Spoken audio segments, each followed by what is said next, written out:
मित्रांनो, microbiology in Marathi या चॅनलमध्ये आपले स्वागत आहे.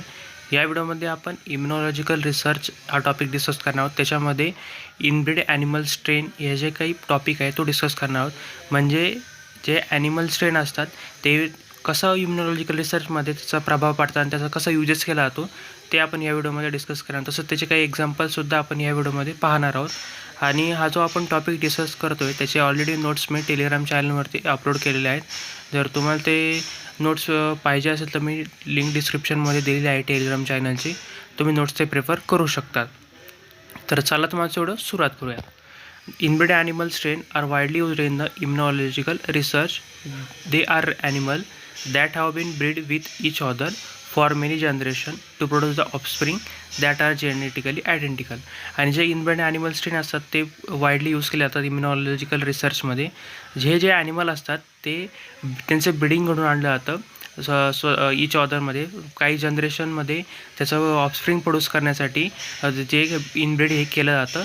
आणि हे जे काही ॲनिमल असतात ते जेनेटिकली आयडेंटिकल आपल्याला पाहायला मिळतात. The genetic identity makes them a valuable tool for the researcher because it allow them to control the for genetic variation that could otherwise confound their experiment. आणि ह्या स्पेसिफिक जे काय त्याची कॅटेगरी आहे किंवा जे एक स्पेसिफिक त्याचं फंक्शन आहे जेनेटिकल आयडेंटिकल, त्याच्यामुळे जे काही रिसर्चर वगैरे असतील किंवा सायंटिस्ट असतील त्यांना एकदम जे काही आयडेंटिफाय करण्यासाठी एकदम सोपं पडतं आहे. जेणेकरून त्याच्यामध्ये जेनेटिक व्हॅरिएशन हे जे काही आहे ते कंट्रोल करू शकताय. तसंच त्याच्यात काही जे काही एक्सपेरिमेंट वगैरे करायचं असेल तर ते करू शकतात. तर आता आपण पाहूयात की जे रिझन काय हे जेनेटिकल जे काही इनब्रीड ॲनिमल स्ट्रेन आहे ते आपण का यूज करतो आता ते पाहूयात. Reduce the genetic variation. As I mentioned earlier, the inbred animal have very little genetic variation. That means that any difference in the immune response between the two groups of inbred animal are likely to due to the experimental treatment. आणि हे जे काही inbreed animal असतात त्याचं genetic जे काही variation त्याच्यामध्ये थोडाफार बदल असतो फक्त.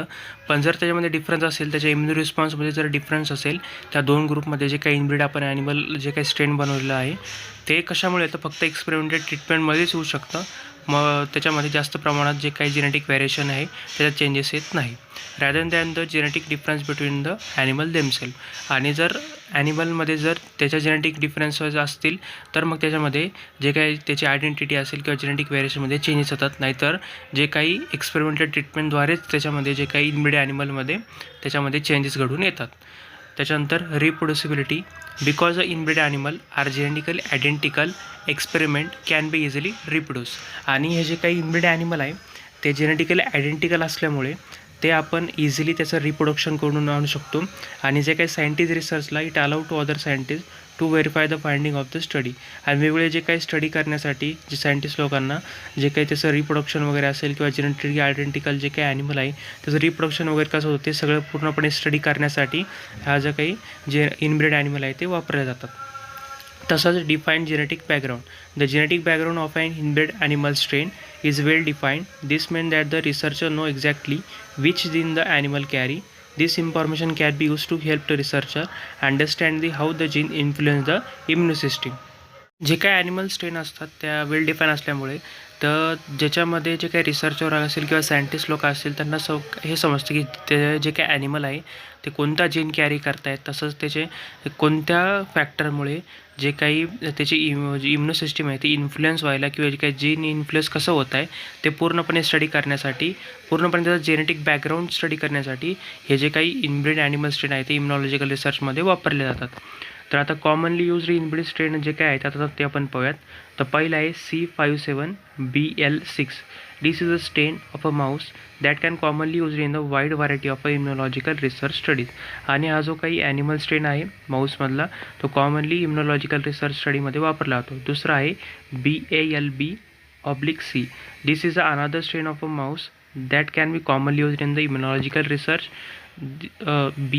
BALB/C mice are known to have the TH2 biased amino system, which means that they are more likely to the mount an allergical response. तर हा जो काही माऊस आहे तो मेनली जे काही TH2 बायस इम्युनो सिस्टीमसुद्धा त्याला म्हटलं जातं. आणि हा ॲलर्जिक रिस्पॉन्ससाठी मेनली यूज केला जातो. तर दुसरा आहे DBA/2. This is a strain of a mouse that is known to a susceptible to autoimmune disease. आणि हा जो काही माऊस आहे तो जे काही ऑटोइम्युन डिसीज आहे त्याला ससेप्टेबल करण्यासाठी किंवा त्याचं पूर्णपणे इन्फॉर्मेशन काढण्यासाठी हा जो काही माऊस वगैरे आहे तो इम्युनॉलॉजिकल रिसर्चमध्ये वापरला जातो. तर या व्हिडिओमध्ये ॲनिमल ब्रीड स्ट्रेन म्हणजे काय ते आपण डिस्कस केलं. तर त्याचा उपयोग काय आहे, त्याच्यामुळे कोणकोणत्या याच्यामध्ये जे काही जेनेटिक बॅकग्राऊंड असेल किंवा रिप्रोडक्शनमध्ये असेल त्याच्यामध्ये कसा उपयोग होतो, तसंच त्याचे आपण जे काही 3 एक्झाम्पल पाहिले. जर तुम्हाला माझा व्हिडिओ इन्फॉर्मेटिव्ह वाटला असेल नक्की व्हिडिओला लाईक करा आणि चॅनल सबस्क्राईब करायला विसरू नका. चला भेटूया पुढच्या व्हिडिओमध्ये.